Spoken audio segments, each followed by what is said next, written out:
हाँ, कक्षा 7 के बच्चों, आप लोगों को हमारी तरफ से सुप्रभात और जय। हम आशा करते हैं कि जो पहला लेसन ग्रामर में पढ़ाए हैं वो आप लोगों को समझ में आ गया होगा।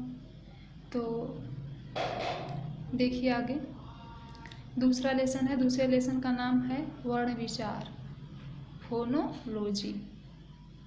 आगे देखिए, भाषा के निर्माण में वाक्य की आवश्यकता होती है। वाक्य बेटा जिसको संस्कृत में हम लोग सेंटेंस कहते हैं।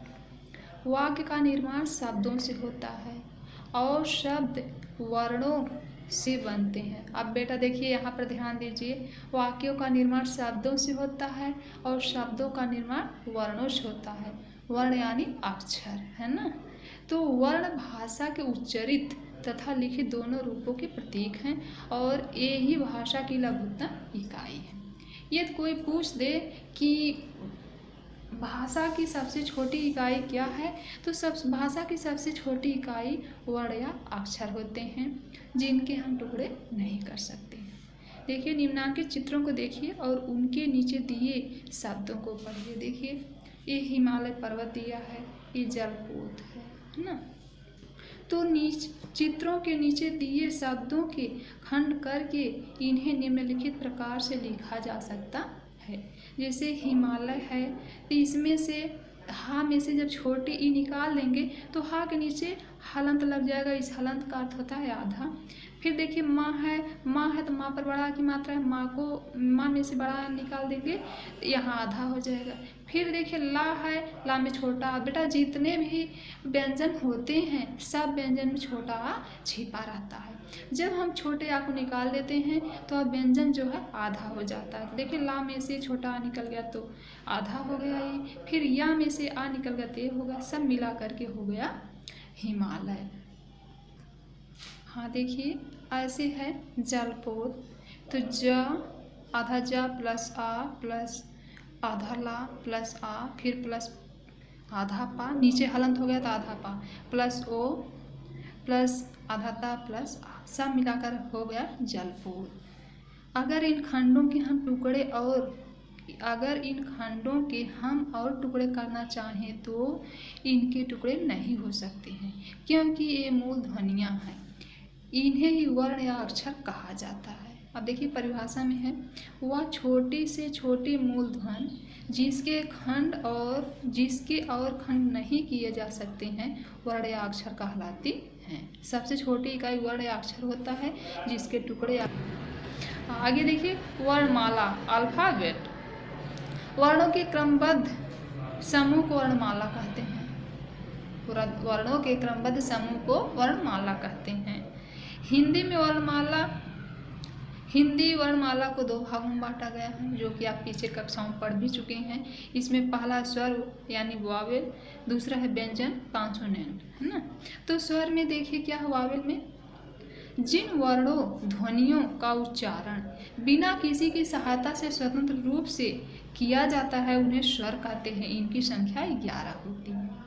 बिना किसी ध्वनियों या उच्चारण की सहायता किए बिना हम उसको स्वतंत्र रूप से करते हैं तो उसको स्वर कहते हैं। इनकी संख्या कितनी होती है, 11। अब कहाँ से कहाँ लेकर होती है, छोटा आ से लेकर के अ तक होती है। मतलब अंग आ जो है इसमें नहीं आता। देखिए छोटा आ, बड़ा आ, छोटी बड़ी, छोटा ऊ बड़ा ऊ, री, ए ऐ ओ औ, यहाँ तक जो है 11 संख्या इनकी है और इन्हीं को स्वर कहते।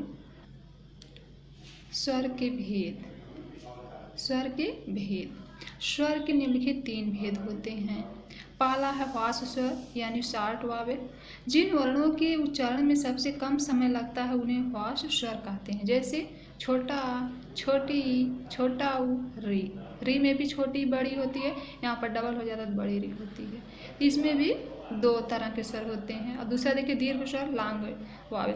जिन वर्णों के उच्चारण में ह्रास स्वर से दुगुना समय लगता है उन्हें दीर्घ स्वर कहते हैं। जैसे बड़ा आ, बड़ी, बड़ा ऊ, ए ऐ ओ औ, ये सब जो दीर्घ स्वर हैं।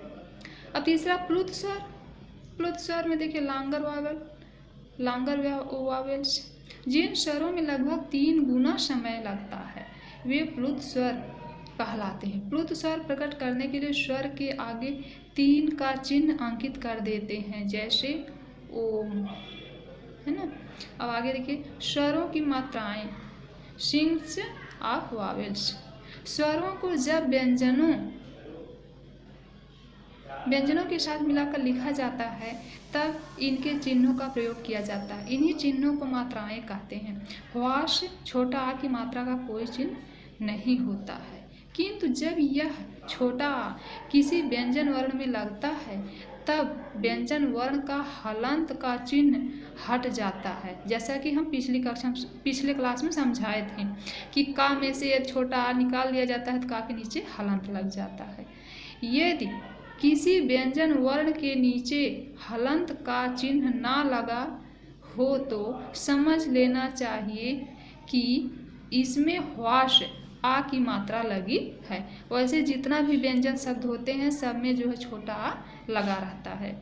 अन्य सभी मात्राएं व्यंजन वर्ण में लगने पर स्पष्ट दिखाई देती हैं, किंतु छोटा आ की मात्रा दिखाई नहीं देती। यानी छोटे आ की मात्रा जो है जितने वर्णमाला होते हैं सब में छिपे रहते हैं। जब उसको अलग करते हैं तो उस वर्ण का वह वर्ण जो होता है आधा हो जाता है।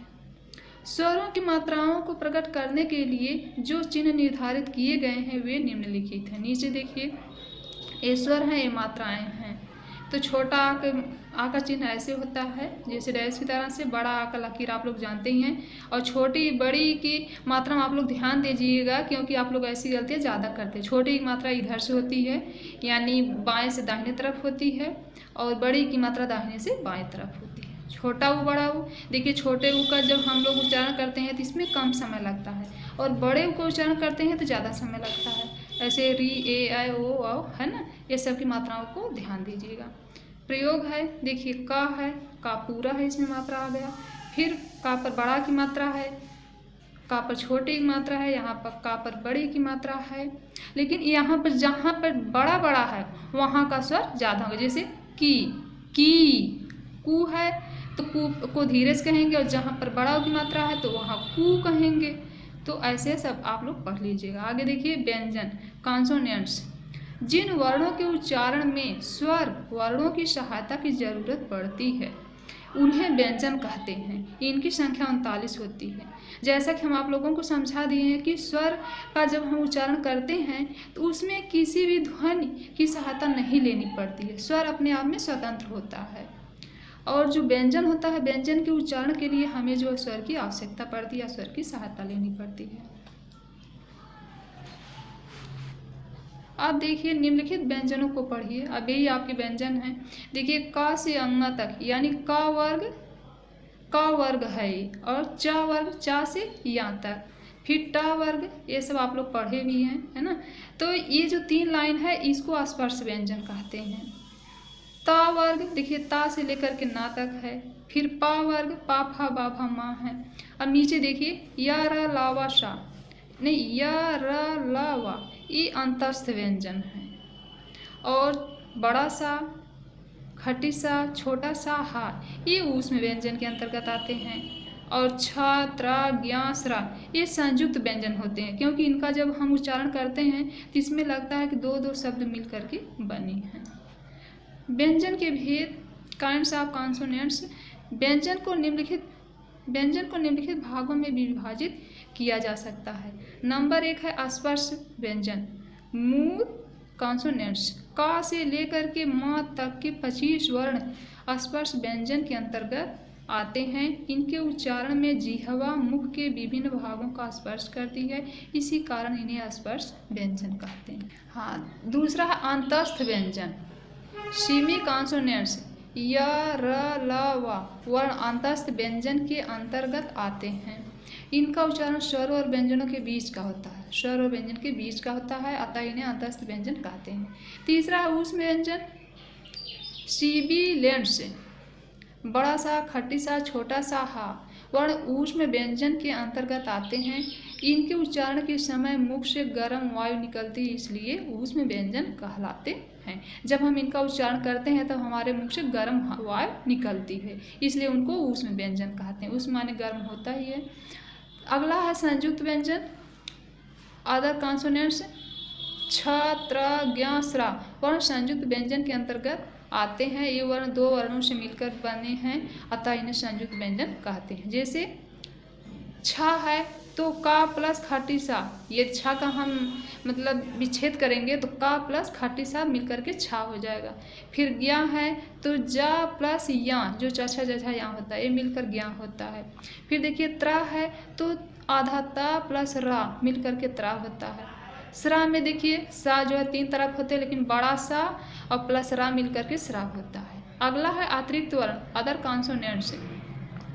अंगा और ढा दो ऐसे व्यंजन हैं जो क्रमशः ड और ढा से विकसित होते हैं। ड और ढा के नीचे बिंदी हम लोग लगा देते हैं तो इनके उच्चारण बदल जाते हैं। द्वित्व व्यंजन लॉन्गर कॉन्सोनेंट्स, जो व्यंजन दो समान व्यंजनों के संयोग से बनते हैं वे द्वित्व व्यंजन कहलाते हैं। जैसे का प्लस आधा का प्लस का बराबर कक हो जाएगा, है ना। जैसे पक्का मक्का लाका लिखना है तो हमको इसमें आधा का की जरूरत पड़ती है, तो ये सब द्वित्व व्यंजन होते हैं जिसमें आधा शब्द लिखना पड़ता है। अगला है आयोग वाह आफ्टर साउंड्स। अंग और आ दो ऐसी ध्वनियाँ हैं जो ना तो स्वर मानी जाती हैं और ना ही व्यंजन, इसलिए ये आयोग वाह कहलाती हैं। कहने मतलब अंग और आह ना ये स्वर है और ना व्यंजन है, इसलिए इनको आयोग वाह कहलाती हैं। इनका प्रयोग निम्न प्रकार से किया जाता है। हाँ देखिए, अब आयोग वाह का प्रयोग हम निम्नलिखित प्रकार से करते हैं। तो इसमें पहला है अनुस्वार नेशल। अनुनासिक ध्वनि का उच्चारण केवल नाक से किया जाता है। इसका प्रयोग अनुस्वार के रूप में किया जाता है। इसका निर्धारित चिन्ह अंक की बिंदी होती है। जैसे गुंजन, गंगा, कंचन, कंघा, चंचल आदि, है ना। रंग, भंग, जंग, है ना, ये सब में अंक की बिंदी होती है। तो ये सब जो है अनुस्वार कहलाते हैं, है ना। अंगा, या, राम, न, म ये सब अनुस्वार हैं। दूसरा है अनुनासिक सिमी नेशल। अनुनासिक ध्वनियों का उच्चारण नाक और मुख दोनों से किया जाता है।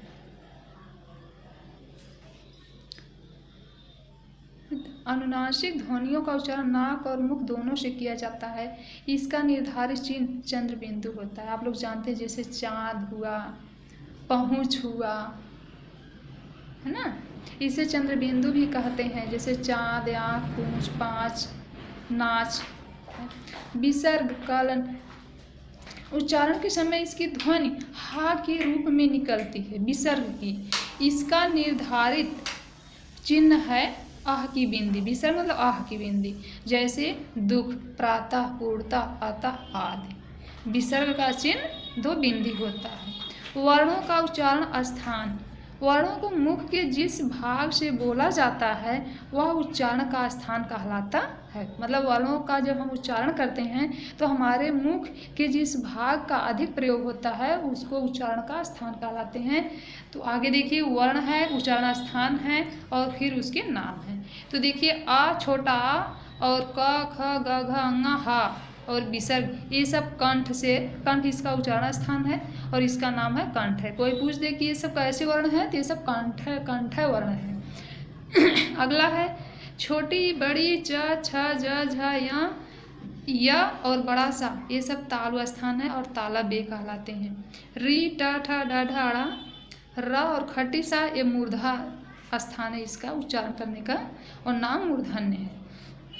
वर्ण है त, थ, द, ध, न, ल और छोटा सा, इनका उच्चारण अंश दंत हैं और इनका नाम दंत्य है। छोटा उ, बड़ा उ, प, फ, ब, भ, म, इनका उच्चारण स्थान ओर से है। बच्चों आप लोग ये जो बता रहे हैं इसको उच्चारण करके भी आप लोग देख लीजिएगा। जहाँ जिस मतलब मुख के जिस अंग से ज़्यादा होता है वही होगा।